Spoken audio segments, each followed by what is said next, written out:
What's up, everybody? This is Brad, and it's time to once again review another Fortnite season. This time, Chapter 4, Season 4, The Last Resort.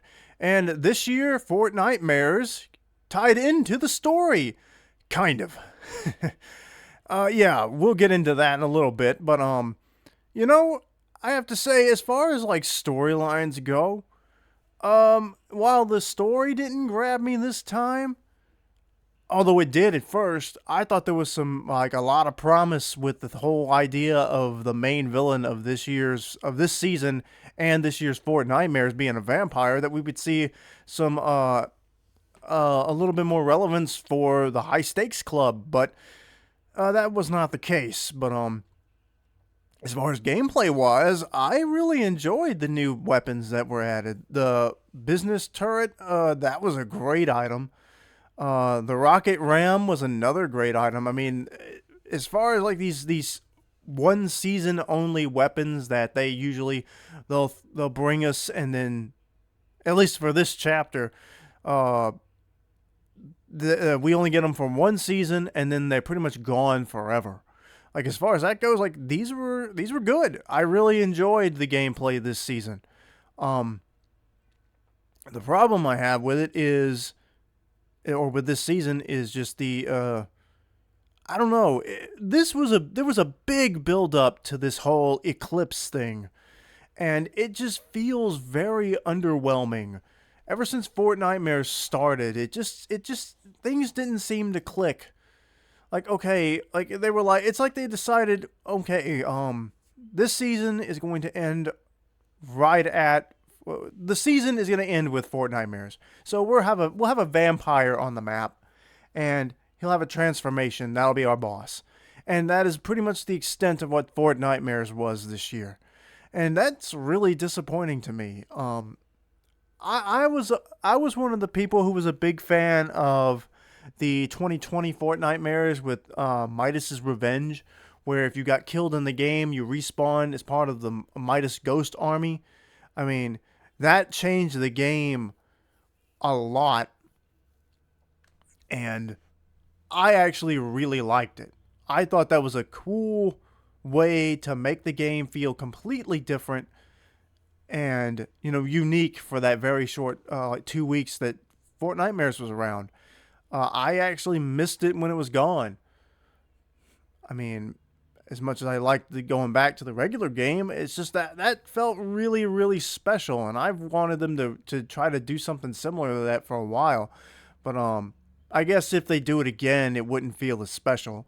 But I don't know. When you feel like you've hit something, really good, and then you got to try to top it next time, it's always going to be hard. But anyway, in my opinion, this was the weakest Fortnitemares that I've experienced. This is my fourth Fortnitemares, and I think this was the weakest one. There just wasn't even any atmosphere. Like, the red moon was in the sky. I didn't even notice that until, a good bit into the event. Like, we used to. I know especially with the 2020 Fortnitemares, there was this purple fog that would come and go through the game. It made it even more eerie. Reduced visibility. I mean, that was cool, but for the most part, the Fortnite map didn't even change. I don't even think any of the residential areas had any Halloween decorations out. There were a few candy buckets out, but I don't know. There was just something about this event. It just felt less like Fortnitemares. It didn't feel like it was a celebration of Halloween or anything, other than this time-traveling thief happens to be a vampire. That seems to be the thing for me. Kato Thorne's whole gimmick, it feels much more like he's a professional thief, and the fact that he's a vampire is sort of just like a bonus. It felt like there wasn't really much of an attempt to try to tie this in with the main story. He's like a side villain that you don't really have to go after. He didn't feel important, even though this was a big build-up. I mean, most of chapter 3 led to this ancient people uh, of, uh, foretelling that this eclipse, this vampire, was going to come to the island. So it's sort of a weird sort of story situation, and Sloane was involved there. And while I've got it in my head because I wanted to bring this up, you'll notice that this season we didn't have any voice acting for any of the characters. Like the last several seasons, like as far as I think ever since maybe chapter 3, season 2 or season 1, there were voice acted lines for your missions. I mean, Amy was our primary story voiceover for season 1 of this chapter. Season 2, it was Amy and Thunder with the Peace Syndicate. Last season, it was Dr. Sloane trying to decipher the predictions of the eclipse. This season, we didn't get any of that. And as we, it's worth noting, of course, that this is the last season I think that Donald Mustard worked on. Or at least that he's left the company now. Now, who knows how many of his ideas or how far in advance all this has gone. I mean, Donald Mustard's involvement with this stuff could be. He could already have sketched out the next few seasons or chapters of the game, and that he just won't be actively involved with how it rolls out anymore. So, I don't know. But it's a weird feeling. Like I said, like it's strange to sit back and say that even though I enjoyed the gameplay of this season's Fortnitemares, and it just didn't feel, it felt kind of hollow, you know. I didn't really get like an over like I didn't get a Halloweeny feel out of this season. Yay, there's a vampire. Yay, they added that character Countess Daraku, who is supposed to be tied into the high stakes club that they've been hyping all season. We slowly got the introduction of the 3 characters of the high stakes club. Then Countess Daraku, who is supposed to be this musician that they all love, but she's secretly a vampire too. And also, again, the continuation of yet again. Another season is going to end without a live event. They've cut the live events as part of their cost-cutting measures they've been doing lately, where you saw Epic fired like, what was it, 16 or 18%? I think it was 16% of their employees, and then forgot that they to fire some of them. Yeah, that was a disaster. And just in the entire. It's such a weird thing, man. It's so weird to think of all this. Like, I don't want to see Battle Royale, get neglected and forgotten. I don't want to see Battle Royale as popular as it's been and as cool as it's been, and you've seen it grow and become just this gigantic, it's a corporate crossover game. Yes, of course. Look, there's Ahsoka there, which she wasn't really relevant to the story either, but just thinking about how last year they did the big Dragon Ball collab, like that was such a big deal, and it's I know that at some point your game is gonna peak and then you can't really top that, but I've said this already. I hate to see the company trying to force people and encourage people like, why don't you go try these creative maps that we are paying like literal like 15-year-olds to make? Like, or I mean, not all of them are gonna be like teenagers, but like, yeah, I don't care about creative. I don't care. The number of times I've tried to go into creative and do something, like I'll never forget. I've talked about this before too. Some kind of like racing or driving map that somebody made, and there were some creative challenges to do there, and I went to try to do them, but it was the racing function or the driving function just did not work with the map, and it was so miserable. I hated it. But I don't want to get off on too much of a tangent on that. But I'll try to wrap this up now. Um, Storyline wise, they were building up to this eclipse the entire last season with Sloane and everything. This season, it's a time traveling vampire who has stolen stuff from Fortnite's past. And the mission was to work for Dr. Sloan. Several of these characters in the Battle Pass were supposed to team up and go steal the time machine from this vampire. And then apparently kill him at the end. I don't know if this mission is live in the game yet or not. I have no idea. But one of the final missions of Fortnitemares is just to go kill Kato Thorn. So, no live event, so we don't get to see him die there, or we don't get to take part in killing him. He's just going to be killed in the game as just a mission. But anyway. So now the whole thing seems to be with the time machine stolen. There was a brief period where Agent Jones was back on the map, and some stuff from season 5, chapter 1, was brought from that first chapter to the current one, and then suddenly all that stuff was gone, and the time machine vanished, as did Agent Jones.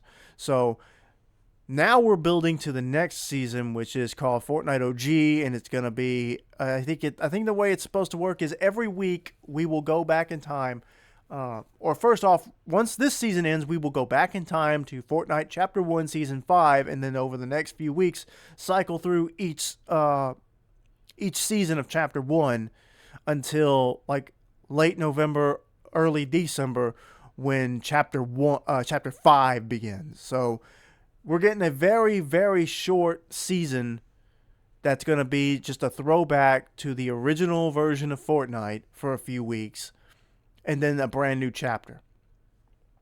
How this whole thing is going to work, I guess this next season will have its own battle pass or something. I don't know how they're going to make that work. It'll be interesting to see. It's a very interesting thing. So at least in the way that they're building up this OG Fortnite event, or Fortnite OG as it's apparently going to be called, like, at least that's cool. Like, at least there is I complain about this every time, but it just feels like the story gets so convoluted and just, it's too busy sometimes. Like, Sloane was back. Okay, she's tied back into the story again. Even in this, with this, like, she showed back up in season 3. All these characters in this season are pretty much just her henchmen. And I'm guessing that Jones is going to be back in the game in the next season. And Sloane is, again, all these characters are working for her, so she's going to be, again, a part of the story. But, like, what happened in the 7 story from season 1? What happened to that whole thing of trying to, where the Peace Syndicate was trying to combat people erasing data about the last reality, because they're still out there too? Where's Midas? You know, it's interesting that, like, the first shot of Kato Thorn we see, he's stolen Oro's head. Then he's got a golden hand on display as one of his treasures from across time he's stolen. And then if you kill Revenant Kato Thorn, he drops Midas's drum gun. So again, they keep referencing Midas, but they just refuse to pull the trigger on actually bringing him back and making him relevant again. Donald Mustard confirmed Midas was still alive at the end of 2021. We're about to hit, we're literally only 2 months left of this year. We're going to be probably going into 2024 with Midas still not back. I don't understand the point of teasing something and then that far away, leaving people years in anticipation of, like, oh, this character's still out there. Will we ever see him again? Who knows? It's such a weird decision. But anyway, I'll sum up my final thoughts because we're getting close to the 15-minute mark here. Gameplay-wise, I enjoyed it. Storyline-wise, at least they built it up. I think it was kind of a letdown. Like, why does this vampire have like the low cards as his minions? Why are they not like low level vampires or something, that they all have some degree of siphon or something like that? Instead, it's just defaults with masks. I don't get it. And I don't understand the deal with the card villains either. Like high card and all those, they've been around like the last 3 seasons, so that's kind of weird. Who knows? Um,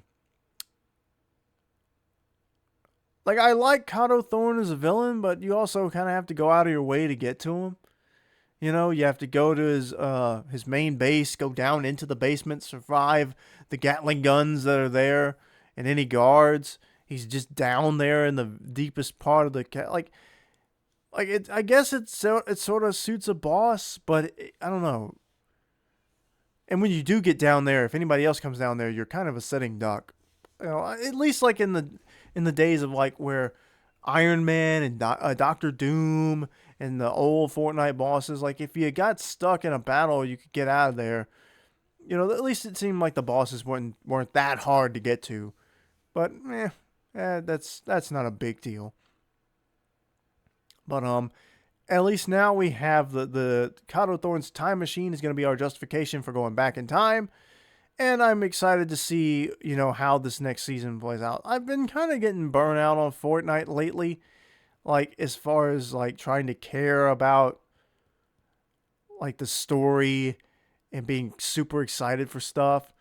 But I've never got to experience the original Fortnite. I started playing in Chapter 2, Season 2.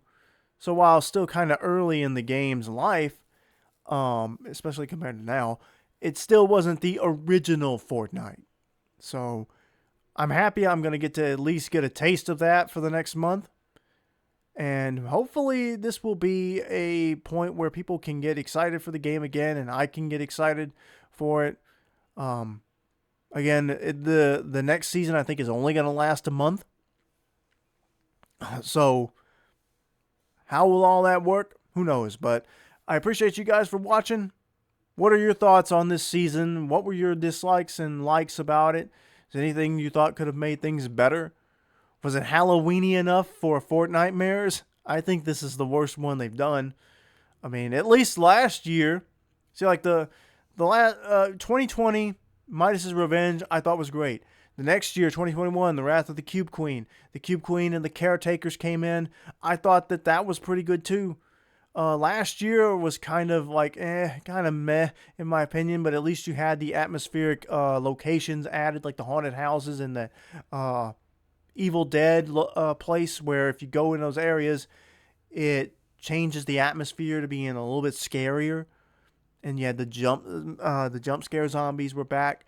Of course, the Howler Claws or whatever they were called for last year, that were unique to that Fortnitemares, they got bugged out real fast and they got pulled for half the event.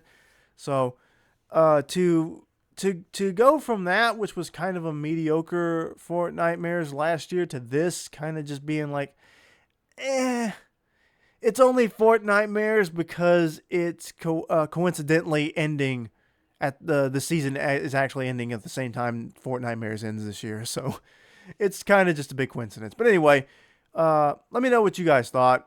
Like and subscribe. Check out my other videos. And we'll see you for Fortnite Chapter 4 Season 5 Fortnite OG, which is just going back to Chapter 1. I'm looking forward to it. Appreciate you for watching again. See you later.